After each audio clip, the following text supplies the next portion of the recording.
د لوی او سپېڅلي څښتن تعالی په نامه ګرانو دوستانو لیدونکو او ګرانو زده کوونکو خدای دې وکړي چې خوشحاله سوکاله او د ژوند په ټولو چارو کې مو بریا په نصیب وي بریالي اوسئ خوشحاله یم چې زه هجرت الله عمري یو ځل بیا د فزیک د مضمون د اووم ټولګي د فزیک د مضمون د 40 لوست په وړاندې کولو سره د تاسو په درانه چوپړ کې یم دوستانو کم یادي په 23 لوست کې ما تاسو ته یوه کورنۍ دنده درکړې وه هغه دا چې تاسو باید دا تجربه ترسره کوئ د 2 شمو مې درته ویلي وه د شیشې مې درته ویلي ول چې تاسو دغه د تصویر کوم خصوصیات چې موږ دلته وویلې په تجربه کې دا تاسو په عملي ډول باندې وګورئ خدای دې وکړي چې تجربه هم ترسره کړي او هغه خصوصیات چې موږ او تاسې د هندارو دپاره بیان کړه په عملي ډول تاسو لیدلی وي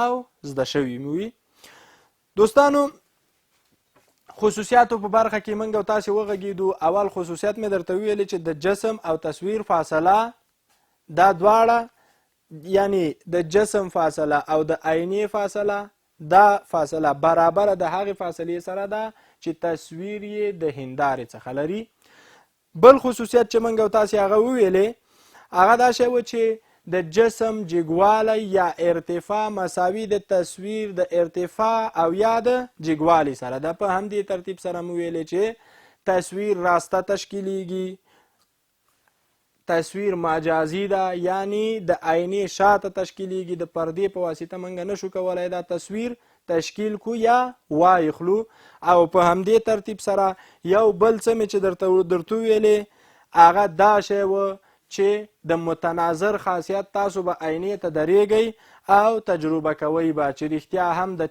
تاسو چپ طرف په ښي طرف کې ښکاري او ښي طرف هم برعکس په چپ طرف کې ښکاري خدای دې وکړي چې تیر درس د تجربې نه ګټه اخیستې وي او په همدې ترتیب سره هغه خصوصیات چې بیان شول هغه تاسو ته په وضاحت سره معلوم شوي وي همدارنګه آینه هم راخیستې وي دام نیولې وي کتلې مې دا چې آیا رښتیا هم جسم او تصویر یو د بل سره متناظر ده او که نه اوس راځو نوی عنوان چې 80مه صفحه ده 40 لوست ده هغه د مستوي هندارو د کارولو ځایونه دي موږ او تاسې مستوي هندارې کوم ځای کې کاروو په دې باندې غږیږو د درس اهداف یا موخې څه شی دي څه باید تاسو زده کړئ د دې درس نه هغه دا چې د مستوي هندارو کارونه باید تاسو په ورځني ژوند کې د دې په کارونه پوه شئ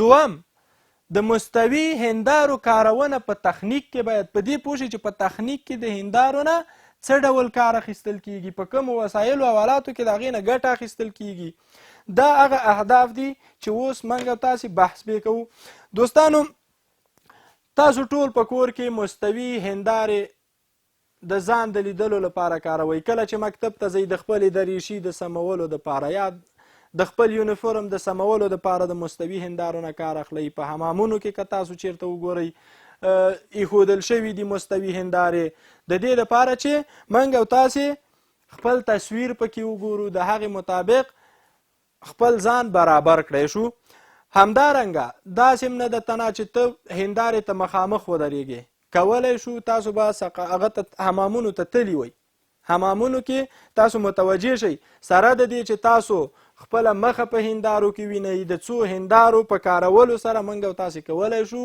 حتی خپل شا یا څټ هم وګورو د شا ویښتان هم وګورو چې په صحیح ډول باندې جوړ شوي دي او که نه دي جوړ شوي همدارنګه مستوي هندارو ساحه ډیره زیاته پراخه ده تاسو په هوټلونو کې وګورئ اکثره هوټلونه دي فضا یې ډیره تنګه واوسیږي ولې د مستوي هندارو په کارولو سره اصلا په هغه اندازه هوټل ونه اوسیږي ولې که ته پکې کښېنې دا فضا به د هوټل به ډیر تاته پراخه ښکاري دا ټول د مستوي هندارو د کارولو ځایونه دي همدارنګه مستوي هندارې د ژوند د ورځنیو چارو سربیره یا د ورځنیو ژوند سربیره په تخنیک کې هم د استعمال ځایونه لري مثلا په نظامی ډګر کې که تاسو وګورئ اوبتل.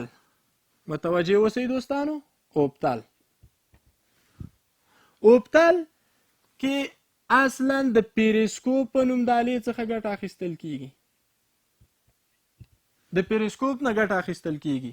پیریسکوپ اصلا د هندارو پکې هندارې ځای په ځای شوي دي، کولی شو د نور جهت ته پکې تغییر ورکو، په هغه طرف چې موږ او تاسې غواړو په همغه طرف باندې نور تپې باندې جهت یا لوری ورکولی شو. د مستوي هندارو یو اساسي استعمال هم دا ده چې موږ او تاسې نور ته د هغې په واسطه باندې په زړه پورې جهت ورکولی شو، په زړه پورې لوری ورکولی شو.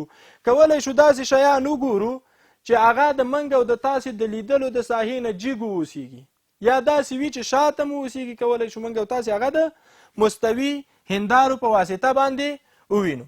راځو پیریسکوپ تشریح کوو. د پیریسکوپ لپاره تاسو دوستانو متوجه اوسئ. ګورئ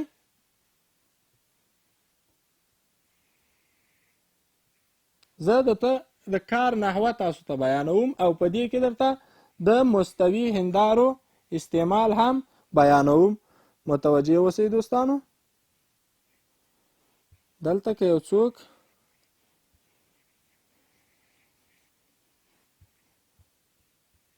متوجه اوسیږي غواړي جیک شیان وګوري، یعنی هغه شیان چې په عادي ډول نشي لیدلی، ولې د مستوي هندارو په کارولو سره موږ او تاسې هغه شیان لیدی شو. فرض کړئ دلته یو جسم ده، یوه مستوي هنداره دلته کارو، یوه مستوي هنداره په دې ساحه کې کارو. ګورئ اوس کله چې د دې نه نور راځي په دې هنداره لګیږي، که چیرې دا مستوي هنداره ونه اوسیږي د نور انعکاس امکان نه لري، نور ته موږ او تاسې جهت نشو ورکولی. په دې چې کله ولګېده راځي دې بلې هندارې ته، په دې چې کله ولګېده د دې نه راځي د موږ سترګو ته. تاسو وګورئ هغه نور چې په عادي ډول په مستقیم خط باندې موږ او تاسو ویلې، په عادي پیښو البته عادي پیښو کې نور په مستقیم ډول باندې خپرېده، دا چې دلته راشي د انعکاس دپاره یې څه ونه اوسیږي، همدا مستوي هنداره د دې د انعکاس دپاره ونه اوسي، نشو کولی چې دلته موږ او تاسې وګورو او پاس شی دې وګورو، نشو کولی بدون د مستوي هندارو نه. دلته په پیریسکوپ کې دوه مستوي هندارې کارول کیږي. څو مستوي هندارې؟ دوه مستوي هندارې. دا دوه مستوي هندارې یو د بل سره موازي دي، یعنی د دوی امتداد یو بل نه قطع کوي. دا دواړه باید په موازي ډول کېښودل شي. نور د جسم نه د موږ سترګو ته راورسېده، د څه شي په واسطه راورسېده؟ د انعکاس. د انعکاس موږ او تاسې نور ته څه ډول ورکولی شو؟ هغه د هندارو په کارولو سره موږ او تاسې کولی شو چې نور ته جهت یا لوری ورکو د انعکاس د قانون پر بنسټ. همدا ده چې د جسم نه د موږ او د تاسې سترګو ته نور را رسیږي او موږ او تاسې کولی شو جسم ووینو. هغه جسم چې موږ او تاسې د پیریسکوپ او په پای کې د مستوي هندارو د کارولو پرته په دې نشو بریالي کېدلی چې دا جسم موږ او تاسې وګورو. دوستانو پیریسکوپ موږ او تاسې په اوبتلونو کې کاروو. اوبتل د اوبو د ننه حرکت کوي. مجموع کې یوه د اوس دپاره نظامي وسیله ده. دې اوبتل کې کاروو، همدارنګه په ټانکونو کې کارول کیږي، هم په ټانکونو کې کاروو هم په اوبتل کې کاروو. مطلب دا شی دغه اوبتل خپله د اوبو لاندې حرکت کوي، ولې موږ او تاسې کولی شو چې د پیریسکوپ په کارولو سره په اوبتل کې د اوبو د سطح شیان یا هغه شیان چې د اوبو د پاسه قرار لري هغه ټول موږ او تاسې کولی شو ووینو. دا و په اوبتل کې استعمال د پیریسکوپ. نو پیریسکوپ یو له هغو الو څخه شوله چې د مستوي هندارو د قانون پر بنسټ باندې موږ او تاسې کولی شو د هغې په واسطه هغه شیان چې د موږ او تاسې نه جیګ واقع دي هغه ووینو. همدارنګه کولی شو موږ او تاسې داسې یوه آله هم جوړه کړو او په منځ کې مستوي هندارې وکاروو چې شاته د موږ څه واقعي شاته شیان هم وګورو. دا و د مستوي هندارو د استعمال یا د کارونې ځایونه. اوس راځو درس خلاصه کوو دوستانو. د درس هغه اساسي نکتې بیانوو چې دې درس کې موږ او تاسې څه زده کړه. تاسو څه زده کړه؟ تاسو نه پوښتنه کوم څه م زده کړه دوستانو؟ دا م زده کړه متوجه اوسئ چې مستوي هندارې هم په ورځني ژوند کې خورا زیات استعمال لري او هم په تخنیک کې زیات استعمال لري. په حمامونو، په هوټلونو، او همدارنګه په کورونو کې موږ او تاسو ولیدل چې موږ او تاسې مستوي هندارو ته ضرورت لرو. په همدې ترتیب سره په تخنیک کې موږ او تاسې د پیریسکوپ د وسیلې نه یادونه وکړله چې پیریسکوپ هغه وسیله ده چې د هغې په واسطه باندې موږ او تاسې لوړ شیان کتلی شو. او پیریسکوپ په خپله دا هم موږ او تاسې ویلې چې د هندارو په اساس باندې کار کوي، د مستوي هندارو په واسطه. داسې چې هندارې پکې داسې ځای په ځای کېږي چې یو د بل سره موازي واوسېږي تر څو نور ته جهت ورکړي او د موږ سترګو ته یې راورسوي. دا د درس هغه خلاصه نکات ول. په دې باندې هم موږ او تاسې وغږېدو چې پیریسکوپ هم بیا د استعمال ځایونه لري. مثلا په اوبتل کې کارول کېږي یا زیردریایي چې ورته وایي. په اوبتل کې خپله دغه اوبتل د اوبو لاندې ګرځي، نشو کولی موږ او تاسې اوبو کې سر راوباسو. هلته اوبه دي، اکسیجن نشته ده. موږ او تاسې باید محفوظ هلته ناست واوسېږو. ولې دې ته هم ضرورت لرو چې موږ او تاسې په سطحه د اوبو وګورو تر څو خپله لاره موږ او تاسې پیدا کړی شو او همدارنګه وکړی شو چې په نظامي لحاظ خپل دښمن تشخیص کو. په دې خاطر باندې اوبتل کې موږ تاسو د پیریسکوپ نه ګټه اخلو او همدارنګه په ټانکونو کې هم ترېنه ګټه اخیستل کیږي.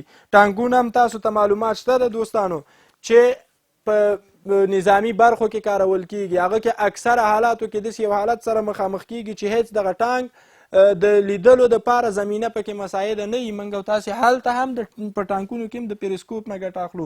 یعنې غیر د دې چې موږ او تاسې سر وباسو یا د کومې شیشې نه کار واخلو، موږ او تاسې کولی شو د پیریسکوپ نه په ګټه اخیستلو کې په ټانکونو کې په محفوظ ډول باندې کینو. ښه، خدای دې وکړي چې د درس نه تاسو څه زده کړي وي. د دې په هیله یو چې درس درته جالبه تمامه شوي. دوستانو د کورنۍ دندې په توګه باندې هڅه تاسو وکړئ چې په کور کې که چېرته امکانات موجودي یو ساده پیریسکوپ جوړ کړئ او پکې وګورئ یو جسم ده چې رښتیا هم تاسو کولی شئ لوړ شیان پې باندې وکتلی شئ که نه، تجربه یې کوئ په ژوند کې. همدارنګه بله کورنۍ دنده چې تاسو په هغې باندې هم کار وکړئ هغه دا شی ده چې تاسو کوشش وکړئ دغه د موټر د عقب نما شیشه وګورئ، په هغه کې د تصویر خصوصیات وګورئ. غټ ښکاري، ټیټ ښکاري، وړکی ښکاري، په څه ډول ښکاري، هغه بیا د مستوي هندارو کې د تصویر سره پرتله کوي. نور هم په خدای سپارم. ښې شیبې، ښه وخت، ښې چارې.